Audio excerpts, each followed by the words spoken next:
नमस्कार दोस्तों, स्वागत है आपका आज के मुख्य समाचार में। सबसे पहली बड़ी खबर में आपको बताएंगे, मिशन यूपी 2022 की तैयारियों में जुटी प्रियंका गांधी, प्रत्याशियों के चयन प्रक्रिया पर भी करेंगी चर्चा। इसी के साथ दूसरी बड़ी खबर में जिक्र होगा कि शहरी बेरोजगारी दर में बढ़ोतरी को लेकर राहुल गांधी का केंद्र पर निशाना, देश को अंधेर नगरी बना दिया है।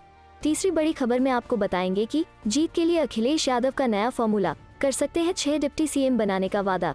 दोस्तों, हर एक खबर की गहराई में आपको ले जाएंगे, लेकिन उससे पहले अगर आपको भी ऐसा लगता है कि भाजपा की उल्टी गिनती शुरू हो चुकी है, तो आप अभी इस वीडियो को लाइक कीजिए और इस लाल बटन को दबाकर चैनल को सब्सक्राइब करके घंटी बजाइए और कमेंट में लिखे जय हिंद। चलते हैं पहली खबर की तरफ। मिशन यूपी 2022 की तैयारियों में जुटी प्रियंका गांधी, प्रत्याशियों के चयन प्रक्रिया पर भी करेंगी चर्चा। जी हां दोस्तों, कांग्रेस महासचिव व उत्तर प्रदेश प्रभारी प्रियंका गांधी गुरुवार को लखनऊ पहुंच चुकी हैं। वो यहां 2022 में होने वाले विधानसभा चुनाव की तैयारियों को अंतिम रूप देंगी। इतना ही नहीं, प्रियंका गांधी आज यानी शुक्रवार को आगामी विधानसभा चुनाव में प्रत्याशियों की चयन प्रक्रिया पर भी चर्चा करने के साथ चुनावी अभियान को गति देंगी। इस बात की जानकारी उत्तर प्रदेश कांग्रेस कमेटी के प्रदेश प्रवक्ता अंशु अवस्थी ने दी। कांग्रेस कमेटी के प्रदेश प्रवक्ता अंशु अवस्थी ने मीडिया को जानकारी देते हुए बताया कि कांग्रेस महासचिव और यूपी प्रभारी प्रियंका गांधी अपने लखनऊ दौरे के दौरान सलाहकार कमेटी और चुनाव कमेटी के साथ बैठक करेंगी। साथ ही आगामी विधानसभा चुनाव में प्रत्याशियों की चयन प्रक्रिया पर भी चर्चा करने के साथ चुनावी अभियान को गति देंगी। इतना ही नहीं, प्रियंका गांधी कांग्रेस जिलाध्यक्षों के साथ बैठक कर कांग्रेस पार्टी द्वारा चलाए जा रहे महत्वपूर्ण अभियान हर गाँव कांग्रेस अभियान की समीक्षा करेंगी। साथ ही नवनियुक्त 8,134 न्याय पंचायत अध्यक्षों और उनके 1,70,000 पदाधिकारियों की कार्य प्रगति रिपोर्ट लेंगी। अंशु अवस्थी ने बताया कि उत्तर प्रदेश 58,000 ग्राम सभाओं में ग्राम सभा अध्यक्ष और कमेटियों के गठन का चल रहा है, जिसके क्रम में प्रियंका गांधी प्रशिक्षण से पराक्रम महाअभियान के पहले चरण पर भी समीक्षा करेंगी। प्रशिक्षण के प्रथम चरण, इस चरण में 25,000 पदाधिकारियों का प्रशिक्षण पूरा हुआ है और 100 दिन के प्रशिक्षण कार्यक्रम में 2 लाख पदाधिकारियों के प्रशिक्षण का लक्ष्य रखा गया है। बता दें कि प्रियंका गांधी कांग्रेस पार्टी द्वारा चलाए जा रहे कार्यक्रमों और आगामी 1 महीने में चलने वाले कार्यक्रमों की रूपरेखा और रणनीति तय करेंगी। इतना ही नहीं, चुनाव समिति और स्ट्रेटेजी कमेटी के साथ बैठक कर 2022 की चुनावी तैयारी को देगी अंतिम प्रदान करेगी। गौरतलब है कि 2022 के अंदर उत्तर प्रदेश में विधानसभा चुनाव होने हैं, जिसमें केवल 6 माह का समय शेष बचा है। अपनी अपनी जीत पक्की करने के लिए सत्ताधारी पार्टी बीजेपी समेत सभी पार्टियां अपनी तैयारियों में जुटी हुई है, तो वहीं कांग्रेस ने आगामी चुनाव को देखते हुए अपनी तैयारी तेज कर दी है। इसी क्रम में उत्तर प्रदेश की प्रभारी और राष्ट्रीय महासचिव प्रियंका गांधी गुरुवार को लखनऊ पहुंची। प्रियंका गांधी के लखनऊ पहुंचते ही बैठकों का सिलसिला शुरू हो गया है। आज प्रदेश कार्यालय पर विभिन्न कमेटियों जैसे चुनाव committee, strategy committee, advisory committee के साथ बैठक करेंगी। जिला अध्यक्ष के साथ बैठक कर प्रशिक्षण और संगठन विस्तार की समीक्षा कर प्रगति जानेंगी। इतना ही नहीं, भाजपा सरकार की विफलताओं को और धोखेबाजी को जनता को ज्यादा से ज्यादा कैसे प्रभावी ढंग से पहुँचाया जाए, इस रणनीति पर चर्चा करेंगी।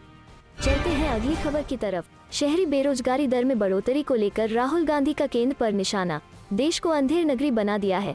जी हां दोस्तों, राष्ट्रीय सांख्यिकी कार्यालय के शहरी बेरोजगारी को लेकर जारी किए गए आंकड़ों को लेकर कांग्रेस नेता राहुल गांधी ने केंद्र सरकार पर निशाना साधा है।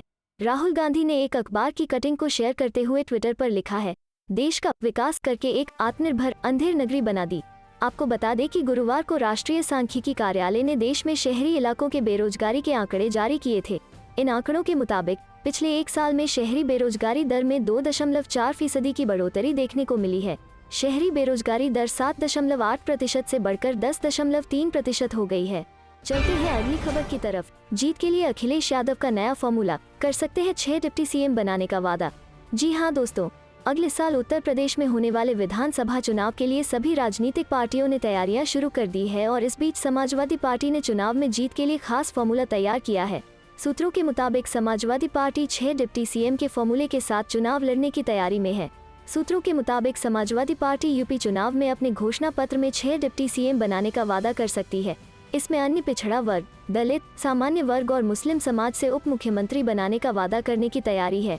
खुद पार्टी अध्यक्ष अखिलेश यादव इस फॉर्मूले पर पार्टी के संसदीय बोर्ड के पदाधिकारियों के साथ बातचीत कर रहे हैं। सबसे ज्यादा ओबीसी और एमबीसी जातियों के डिप्टी सीएम के फॉर्मूले पर चर्चा हो रही है। यूपी चुनाव से पहले बीएसपी प्रमुख मायावती ने बड़ा ऐलान किया है और कहा है कि आगामी चुनाव में बीएसपी किसी भी बाहुबली या माफिया को टिकट नहीं देगी। मायावती ने ट्वीट कर कहा, बीएसपी का आगामी यूपी विधानसभा आम चुनाव में प्रयास होगा कि किसी भी बाहुबली व माफिया आदि को पार्टी से चुनाव न लड़ाया जाए। इसके मद्देनजर ही आजमगढ़ मंडल की मऊ विधानसभा सीट से अब मुख्तार अंसारी का नहीं बल्कि यूपी के बीएसपी स्टेट अध्यक्ष भीम राजभर के नाम को फाइनल किया गया है। चलते हैं अगली खबर की तरफ। मायावती का बड़ा ऐलान, किसी भी बाहुबली या माफिया को टिकट नहीं देगी बसपा, मुख्तार अंसारी का पत्ता साफ।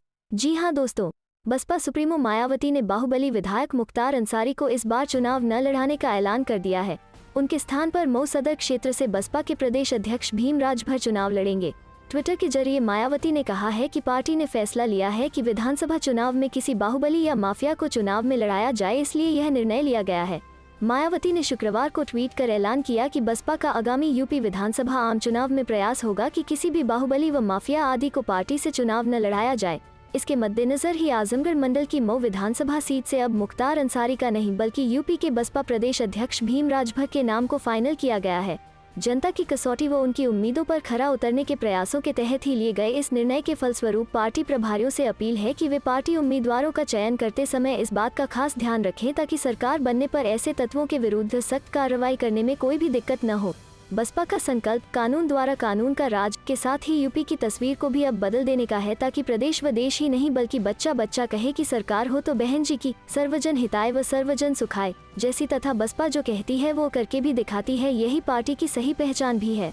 चलते हैं अगली खबर की तरफ। जब भी मैं जम्मू कश्मीर आता हूँ मुझे लगता है कि मैं घर आ गया हूँ, राहुल गांधी। जी हाँ दोस्तों, जब भी मैं जम्मू कश्मीर में आता हूँ मुझे ऐसा लगता है कि मैं घर आ गया हूँ। मेरे परिवार का जम्मू कश्मीर से पुराना रिश्ता है, इसीलिए यहाँ के लोगों की समस्याएं परेशानियां उनकी अपनी हैं। कांग्रेस पार्टी जम्मू कश्मीर को उसका हक मिलने तक केंद्र के खिलाफ अपना आंदोलन जारी रखेगी। जम्मू कश्मीर को जब तक राज्य का दर्जा वापस नहीं मिल जाता वे शांत नहीं बैठेंगे। यह बात कांग्रेस के पूर्व प्रधान व सांसद राहुल गांधी ने कही। जम्मू के 2 दिवसीय दौरे पर आए राहुल गांधी ने आज दिल्ली रवाना होने से पहले कांग्रेस के नेताओं व कार्यकर्ताओं को संबोधित किया। उन्होंने कहा श्रीनगर, उसके बाद जम्मू, अब वो लद्दाख जाने की योजना बना रहे हैं। जल्द ही वो लद्दाख के लोगों के बीच जाएंगे और उनसे भी मिलेंगे। राहुल ने केंद्र की नीतियों की आलोचना करते हुए कहा कि आज देश की जनता परेशान हो चुकी है, महंगाई आसमान छू रही है, गरीब आदमी के लिए परिवार का पालन पोषण करना मुश्किल हो रहा है। करते हैं अगली खबर की तरफ। प्रियंका गांधी लखनऊ पहुंची, टिकट बंटवारे समेत चुनाव के मुद्दों पर होगा मेगा मंथन। जी हाँ दोस्तों, उत्तर प्रदेश में विधानसभा चुनाव की गहमागहमी दिख रही है। नेता राजनीतिक हवा को भांपने के लिए राज्य का दौरा कर रहे हैं। इसी सिलसिले में कांग्रेस महासचिव प्रियंका गांधी वारा गुरुवार को लखनऊ पहुंची हैं। लखनऊ एयरपोर्ट पर कांग्रेस नेताओं ने प्रियंका गांधी का स्वागत किया। प्रियंका ने कहा कि वो अपने कार्यकर्ताओं से मिलने आई हैं। कांग्रेस महासचिव प्रियंका गांधी वारा के अनुसार वे ज्यादातर आंतरिक मीटिंग करेंगी।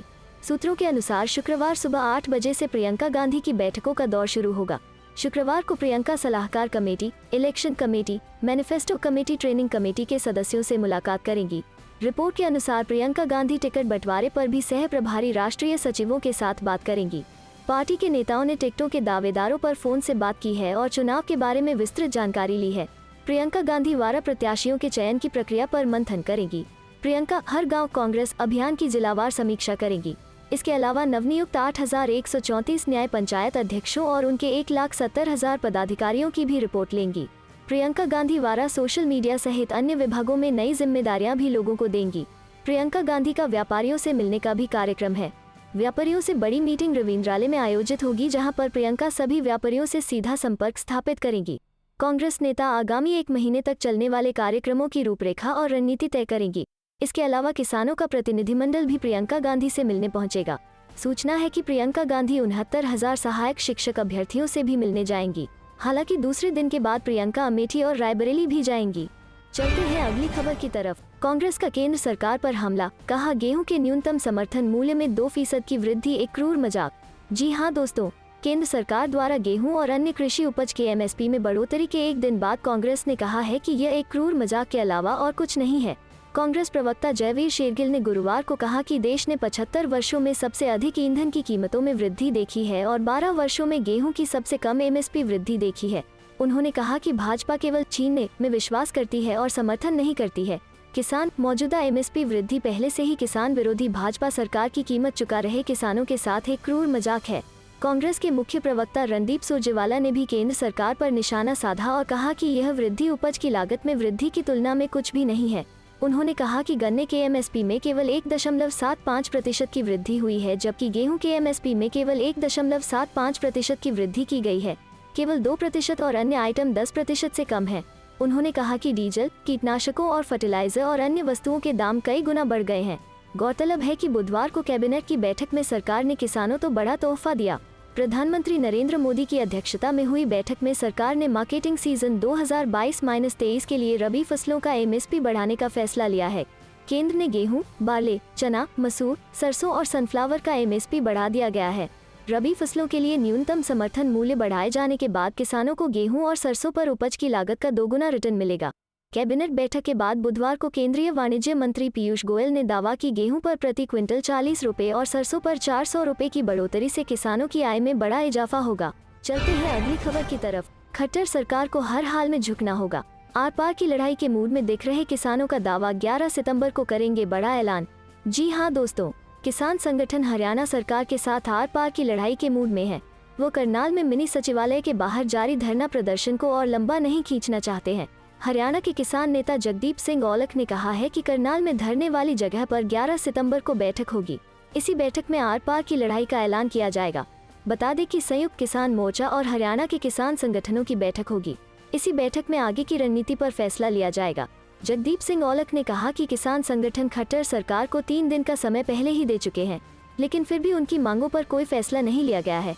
उन्होंने दावा किया कि 11 सितंबर को किसान बड़ा ऐलान करेंगे, जिससे खट्टर सरकार को हर हाल में झुकना ही होगा। किसान संगठनों का कहना है कि जब सरकार 28 अगस्त को करनाल के बस्ताड़ा टोल प्लाजा पर लाठीचार्ज वाले वीडियो में दिख रहे SDM के खिलाफ केस दर्ज करेगी, तभी सरकार के साथ बातचीत शुरू की जाएगी। उनका कहना है कि पहले सरकार SDM पर केस दर्ज कर इसकी जानकारी किसानों को दे, तब आगे की बातचीत शुरू होगी। बता दें कि बस्ताड़ा टोल प्लाजा पर हुए लाठीचार्ज को लेकर किसानों ने 30 अगस्त को महापंचायत की थी।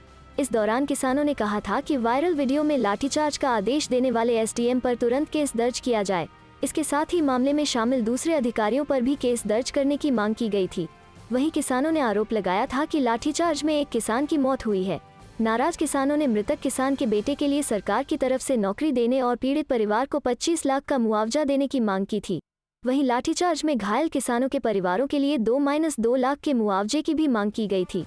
करनाल में किसान आंदोलन को लेकर राज्य के गृह मंत्री अनिल विज ने कहा कि किसान करनाल में आंदोलन कर रहे हैं, यह उनका प्रजातांत्रिक अधिकार है। अधिकारी किसानों के साथ लगातार बातचीत कर रहे हैं, लेकिन जायज मांगे ही मानी जाएंगी। उन्होंने कहा कि हम मामले की जांच निष्पक्ष तौर पर कराने के लिए तैयार है, लेकिन हम केवल SDM की जांच नहीं करवाएंगे, हम सारे करनाल एपिसोड की जांच कराएंगे। उसमें जो भी दोषी पाया जाएगा, चाहे अधिकारी, किसान या किसान नेता, सबके खिलाफ कार्रवाई करेंगे। चलते हैं अगली खबर की तरफ। मुंबई में गणपति के पंडालों में नहीं जा सकेंगे श्रद्धालु, जुलूस की भी इजाजत नहीं, धारा 144 लागू। जी हां दोस्तों, महाराष्ट्र के मुंबई में गणेश महोत्सव को लेकर 10-19 सितंबर तक धारा 144 लागू करने का फैसला किया गया है। इसके अलावा श्रद्धालु गणपति के पंडालों में नहीं जा सकेंगे, साथ ही किसी भी प्रकार के जुलूस की इजाजत नहीं होगी। महाराष्ट्र में गणेश चतुर्थी की शुरुआत से पहले कोरोना वायरस की तीसरी लहर की आशंका जताई जा रही है। मुंबई की मेयर ने भी हाल ही में कहा है कि कोरोना की तीसरी लहर आ गई है। घर में मनाए गणेश चतुर्थी। मुंबई की मेयर किशोरी पेडनेकर ने लोगों से घर पर ही गणेश चतुर्थी मनाने की अपील की। उन्होंने कहा, मुंबई मेयर होते हुए मैं तो मेरा घर, मेरा बप्पा को फॉलो करने जा रही हूँ। मैं कहीं भी नहीं जाऊंगी और न ही किसी को अपने भगवान के पास लाऊंगी। कोरोना की तीसरी लहर को रोकने के लिए यह काफी महत्वपूर्ण है। केंद्र ने भी दी थी प्रतिबंध लगाने की सलाह। इससे पहले अगस्त के आखिरी हफ्ते में केंद्र ने महाराष्ट्र सरकार को त्योहारों के मद्देनजर प्रतिबंध लगाने की सलाह दी थी। महाराष्ट्र के मुख्य सचिव को लिखे पत्र में केंद्रीय स्वास्थ्य सचिव राजेश भूषण ने कहा था, इस आदेश के जरिए सुझाव दिया जाता है कि महाराष्ट्र में आगामी त्योहारों के दौरान सार्वजनिक कार्यक्रमों तथा लोगों के इकट्ठा होने के मद्देनजर, जिनमें दही हांडी और गणपति महोत्सव शामिल है, राज्य सरकार स्थानीय तौर पर पाबंदी लगाए। महाराष्ट्र में क्या है कोरोना की स्थिति? अब ऐसी पाबंदियों का दौर भी इसलिए देखने को मिल रहा है क्योंकि महाराष्ट्र में अभी कोरोना संकट खत्म नहीं हुआ है। राज्य में लगातार कोरोना के 4000 से ज्यादा मामले दर्ज किए जा रहे हैं। मौतें भी कुछ खास कम होती नहीं दिखी हैं। पिछले 24 घंटे की बात करें तो महाराष्ट्र में कोरोना के 4219 नए मामले सामने आए हैं। वहीं 15 लोगों ने इस महामारी के आगे अपना दम तोड़ा। महाराष्ट्र में कोरोना के अब तक 64,97,872 केस सामने आ चुके हैं। अभी राज्य में 47,880 एक्टिव केस हैं। हालांकि अब तक 63,08,491 लोग ठीक हो चुके हैं। वहीं 1.37 लाख लोगों की मौत हो चुकी है। राज्य में पुणे, मुंबई और ठाणे सबसे संक्रमित शहर हैं। पुणे में अब तक 11,26,345 केस सामने आ चुके हैं। 12,364 एक्टिव केस हैं। महामारी से 19,317 लोगों की मौत हो चुकी है। वहीं मुंबई में 7,47,605 केस सामने आ चुके हैं। शहर में 4,435 एक्टिव केस हैं। 7,24,724 लोग ठीक हो चुके हैं। 16,004 लोगों की मौत कोरोना से हो चुकी है। चलते हैं अगली खबर की तरफ। अब दिल्ली में ट्रैफिक जाम, वायु प्रदूषण और टोल टैक्स से बचाएगा नया सिस्टम। जाने इसके बारे में सब कुछ। जी हाँ दोस्तों, अगर आप दिल्ली के आसपास राज्यों जैसे हरियाणा, यूपी, पंजाब, राजस्थान और पंजाब से दिल्ली की सीमाओं में प्रवेश कर रहे हैं तो आपके लिए खुशखबरी है। अब आपको रोज लगने वाले ट्रैफिक जाम से मुक्ति मिलेगी ही साथ ही आप पर टोल टैक्स का बोझ भी कम हो जाएगा। इसके साथ ही वायु प्रदूषण से काफी राहत मिलेगी। दक्षिणी दिल्ली नगर निगम अब एक नई तकनीक radio frequency identification device database को नेशनल फास्टैग के साथ जोड़ दिया है। बीते 1 सितंबर से दिल्ली के सभी 124 टोल नाकों पर RFID टैग से व्यावसायिक वाहनों के प्रवेश को अनिवार्य कर दिया गया है।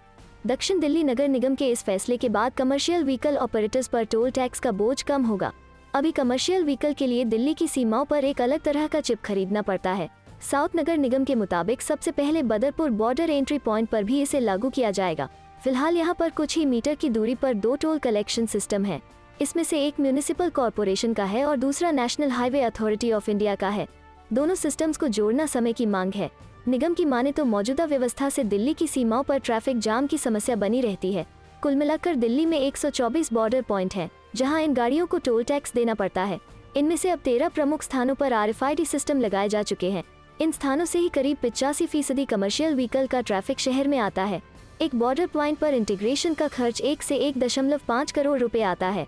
गौरतलब है कि दिल्ली में सबसे ज्यादा कमर्शियल गाड़ियां बदरपुर और रजौकरी बॉर्डर से शहर में आते हैं। हरियाणा की तरफ से खासकर फरीदाबाद की तरफ से आ रहे कमर्शियल वाहनों को 2 बार टोल टैक्स देना होता है। यही वजह है कि सबसे पहले वहीं इंटीग्रेशन किया जाएगा। अगले दौर में रजौकरी का नंबर आएगा। पहले इस प्रोजेक्ट की निगरानी पर्यावरण प्रदूषण नियंत्रण प्राधिकरण कर रहा था, लेकिन अब यह commission for air quality management NCR के अधिकार क्षेत्र में है। RFID सिस्टम के जरिए दिल्ली के बड़े बॉर्डर एंट्री पॉइंट्स पर डिजिटल टैक्स कलेक्शन और ट्रैफिक जाम से मुक्ति की कल्पना की गई थी, लेकिन यह अपने लक्ष्यों को पाने में अभी तक नाकाम रहा है। कन्हैया कुमार वाम को बोलेंगे बाय बाय और थामेंगे हाथ, राहुल गांधी से मीटिंग के क्या है मायने। जी हाँ दोस्तों, कम्युनिस्ट पार्टी ऑफ इंडिया नेता कन्हैया कुमार क्या कांग्रेस ज्वाइन करने वाले हैं? यह सवाल बिहार के राजनीतिक गलियारे में पिछले 24 घंटे में चर्चा का विषय बना हुआ है। वाम नेता कन्हैया कुमार के पूर्व कांग्रेस अध्यक्ष राहुल गांधी से 2 बार मुलाकात की खबरों के चलते यह अटकलें जोर पकड़ी हैं। सूत्रों के हवाले से ये भी कहा जा रहा है कि चुनावी रणनीतिकार प्रशांत किशोर की मौजूदगी में राहुल गांधी और कन्हैया कुमार की 2 बार मुलाकात हो चुकी है।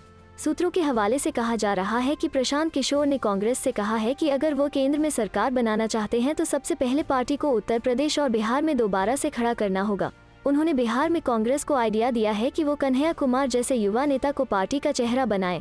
उन्होंने ये भी आइडिया दिया है कि कन्हैया कुमार को कांग्रेस 2024 के लोकसभा चुनाव में बिहार कांग्रेस का चेहरा बनाकर लॉन्च करे। हालांकि अभी तक यह स्पष्ट नहीं हो पाया है कि राहुल गांधी और प्रियंका गांधी ने इस आइडिया पर हामी भरी है या नहीं। वाम नेता कन्हैया कुमार जब से 2019 के लोकसभा चुनाव में बेगूसराय सीट से बीजेपी के फायर ब्रांड नेता गिरिराज सिंह से पराजित हुए हैं, तब से पार्टी के अंदर सवाल उठ रहे हैं। पार्टी वरिष्ठ नेताओं का कहना है कि पार्टी कन्हैया जैसे कम अनुभवी चेहरे पर कुछ ज्यादा ही यकीन कर रही है। इससे पार्टी को और ज्यादा नुकसान होगा। इतना ही नहीं, अनुशासनहीनता को लेकर CPI की हैदराबाद में हुई बैठक में कन्हैया कुमार के खिलाफ निंदा प्रस्ताव पारित किया गया है, जिसके बाद युवा नेता ने पार्टी मुख्यालय में अपना दफ्तर खाली कर दिया है।